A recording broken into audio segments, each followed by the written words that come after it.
do what you can. So I'm not going to hold you long, but I want to invite your attention to Jeremiah chapter 20, verse 9.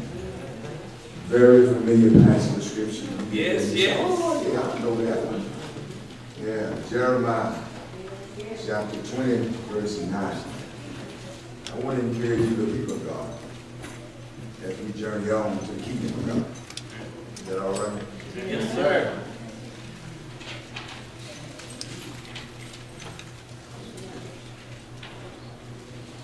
In Jeremiah chapter 20, verse 9. That's what the basis of our thinking will talk about. We'll go further in other verses in this 20th chapter. Lord, be in our help. Yes. Is that all right? I'm going to ask you to do me a favor. Those who can't stand, if you stand in reverence to God's word.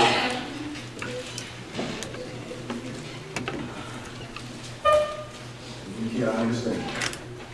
Now I'm going to ask you another favor. If you had to say a word. Word. All right.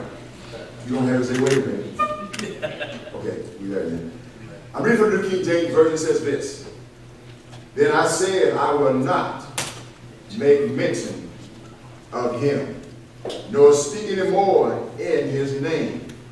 But his word was in my heart, like a burning fire shut up in my bones.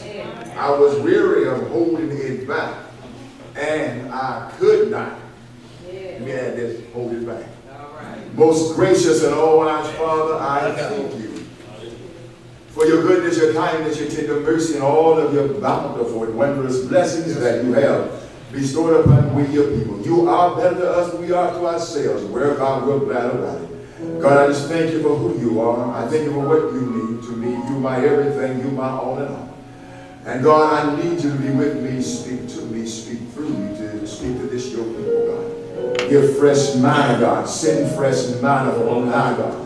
Oh, God, I pray you will just open the ears of the hearers, the hearts of the receivers, and that your word will fall on good and fertile ground and produce fruit in days to come. God, I pray you'll keep me humble, obedient, submissive, and sensitive to your spirit. Keep me ever at the foot of the cross, where you can get the glory and the honor out of the life of me, your servant, God. I pray you let the words of my mouth, the meditation of my heart, my words and my thoughts be your words and your thoughts. O Lord, my strength and my redeemer. These blessings I do ask in Jesus' mighty and awesome name I do pray. And I do thank you. Amen. You receive the presence of the Lord. Now let me read this again. Then I said, I will not make mention of him, nor speak any more in his name. But his word was in my heart like a burning fire shut up in my bones. I was weary of holding it back, and I could not. Amen. I want to talk for just a few moments from the subject. Something happened after frustration. Amen. All right. We can go home right there. Amen. We can go through this benediction right now. But I can't. Something happened after frustration. Yeah. Let's talk about what this word frustration means. Amen. This word frustration means discouraged. Discouragement. And I don't know anybody who has not, while being on these mundane shores, have not been discouraged. Somewhere in our lives. Been discouraged, been frustrated. But I want to encourage you today, something happens after frustration. Yes. Something real major happens after frustration. Let's dig in and see if we can find some nuggets, and I'm going to get out of your hair. Is that all right? What caused Jeremiah to say that he will not make mention of his name anymore? What happened? Well, you got to go to verse 7 to get to verse 9. That's right. Hello, somebody. Yes. Somebody's helping me right now. That's right now. Oh, Lord, you induced me. In other words, you have persuaded me. You have enticed me. Now, I'm going to go all the way back to chapter 1. Where God tells Jeremiah, I knew you before you were formed in your mother's womb. I have already ordained you to be a prophet. Before your mama and your daddy hooked up, I already knew you. Before you was a thought, I already knew you. But now, Jeremiah has this audacity to tell God, you have tricked me. You have tricked me. And I was persuaded, or I was convinced.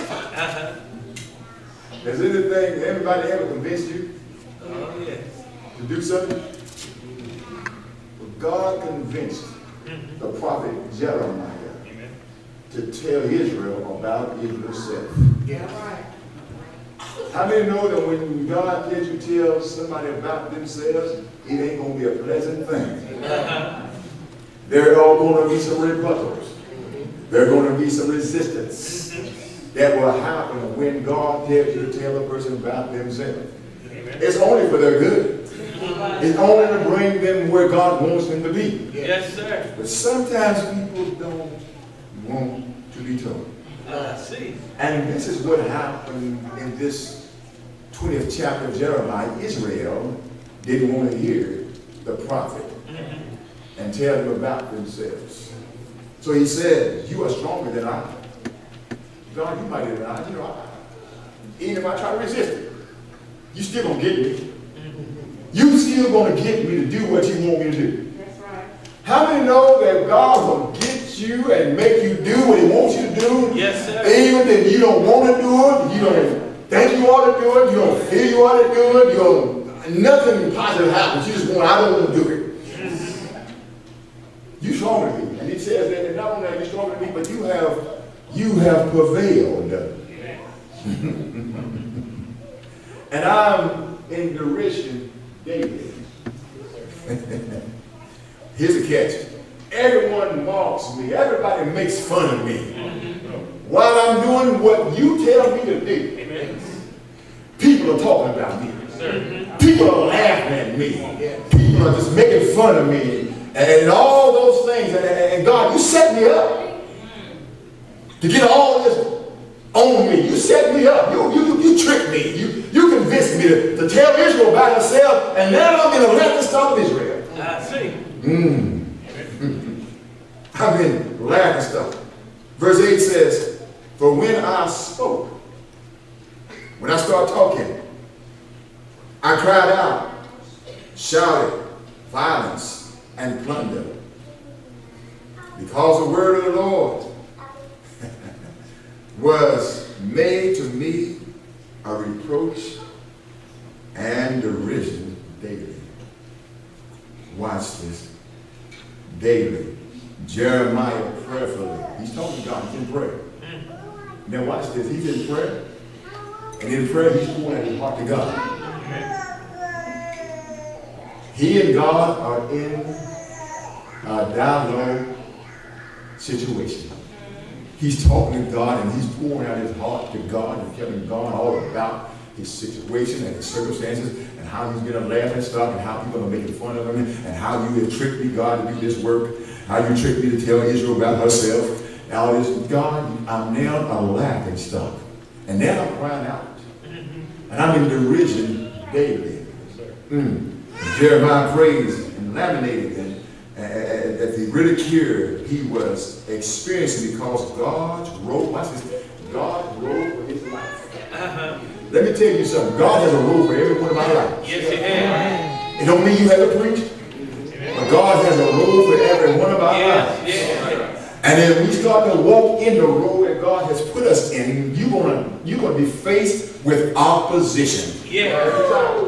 Can I just tell you that right up front? You and I are going to be faced with opposition when you walk with God.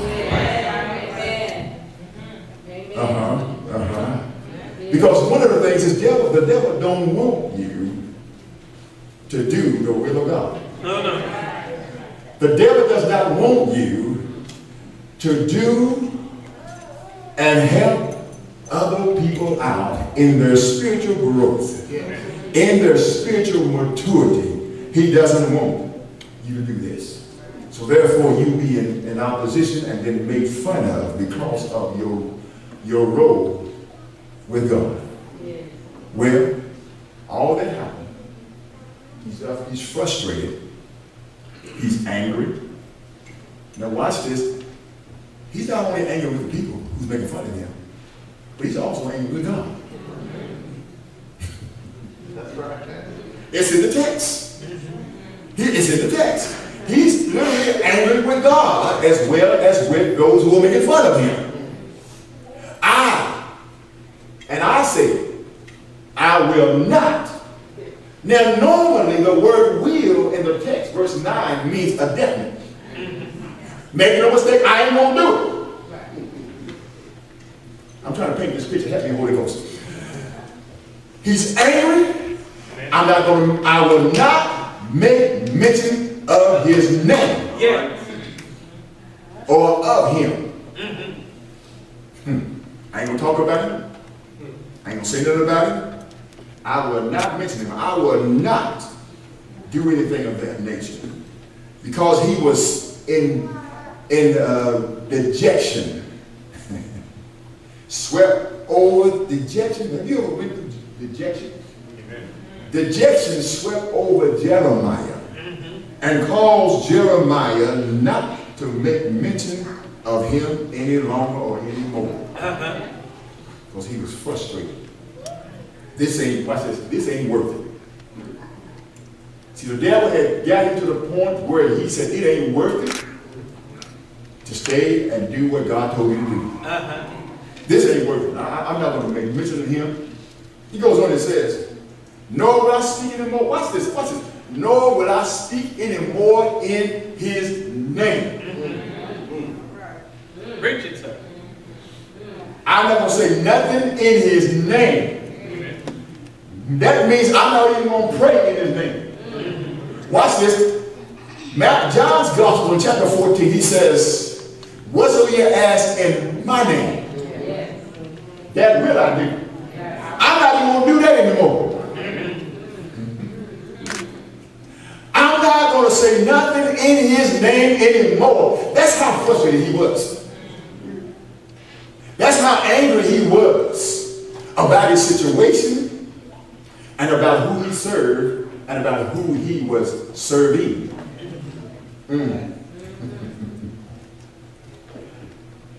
Watch this. And I'm almost done. He says all that. I'm going to tell you something. When God has a hold of your life, I don't care what you say you ain't going to do.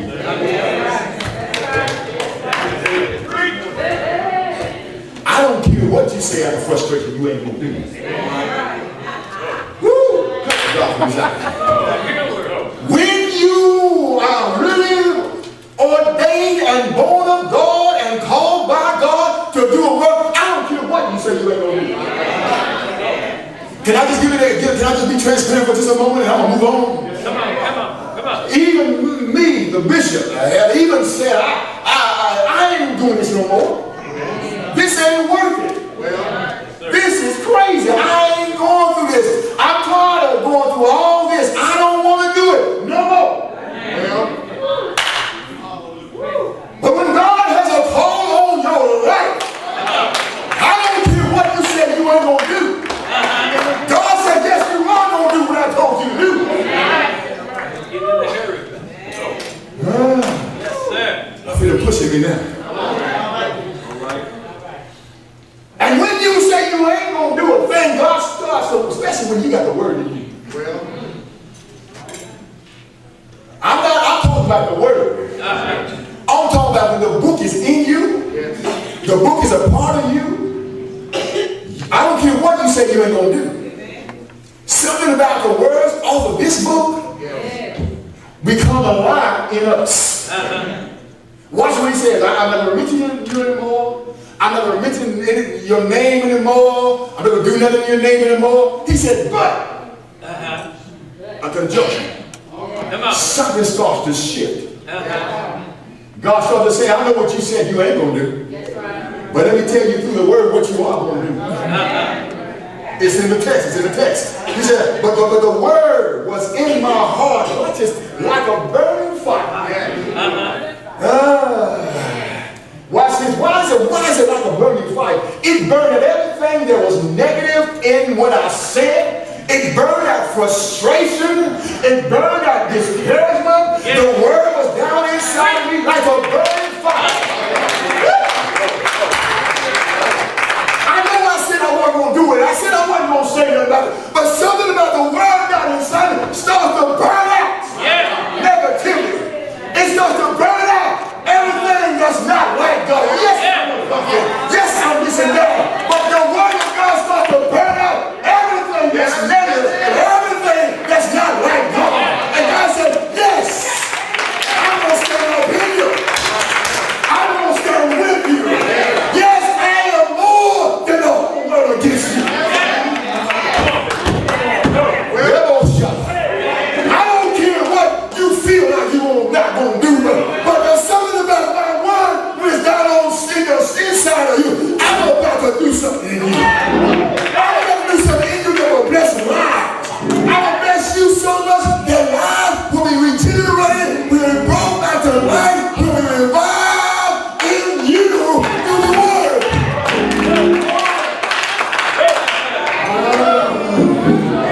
I said I wasn't going to do it, but this word was in me like a burning fire, and I tried to hold my peace.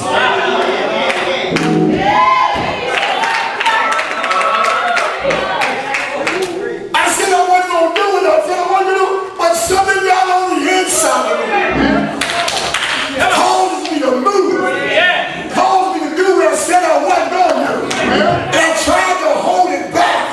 I tried to contain it within me, but I couldn't hold it back. This word was down on the inside, and I started to preach the word. I started to tell the people the word of God. Try to hold it, I try to contain it, but something on the inside.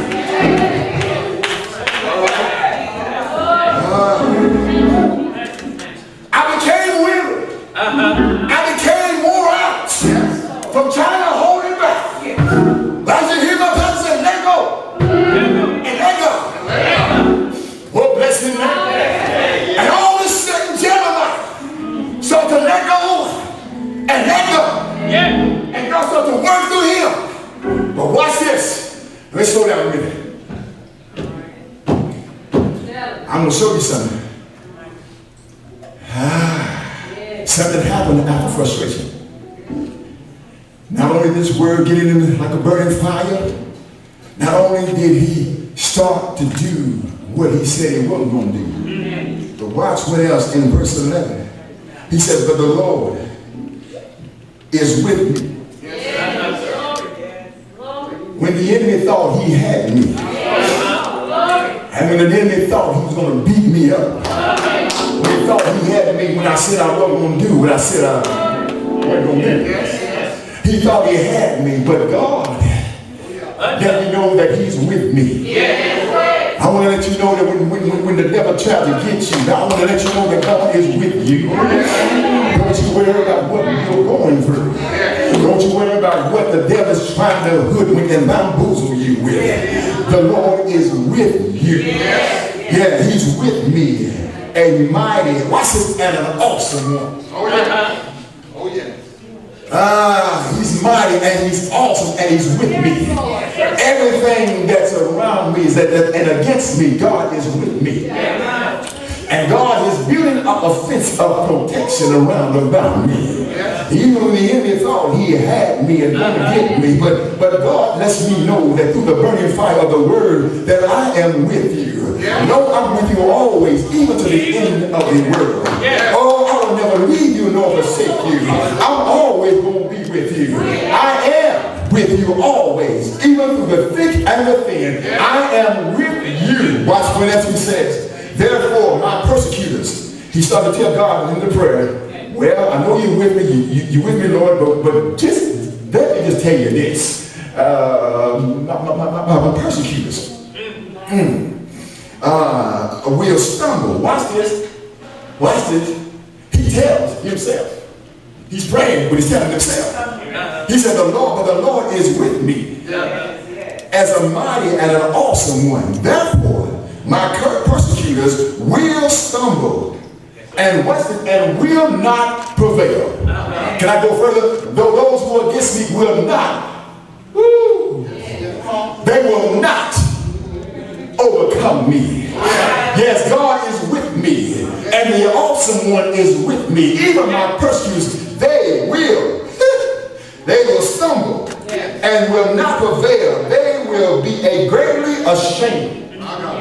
They will be great. God's going to make them ashamed of what they try to do to me by making me, mocking me and making me ashamed. But they're the ones going to be ashamed. But they will not prosper. They will not benefit. They will not have all the things they think they ought to have. They will not prosper. Watch what else goes on. He says, their everlasting confusion will not be forgotten. Notice the text says their confusion. They try to start some confusion. They start some stuff. But God is saying that I am with you. And their stuff will not be forgotten. Let's know that God does remember what goes on against us. Yes, he does. No one can worry about what somebody is doing to you, because God has got it all under control. God has it all in his hands. Don't you worry about it. But in verse 12, but oh Lord of hosts, you who test the righteous and see the mind and the heart, let me see your vengeance on me. Good God, for I plead my cause before you. Well, that was verse, Jesus. That's verse 12. And as I'm coming home, well, you got to get to verse number 13. 13 is the picture. 13. He said, I will sing praise unto you. I'm going to lift you up. You already told me that you're with me. You already told me that I'm not by myself. And therefore, I'm going to praise you. I'm going to say hallelujah, hallelujah, hallelujah. God, I thank you. I thank you. I thank you. When I was frustrated, thank you, Jesus.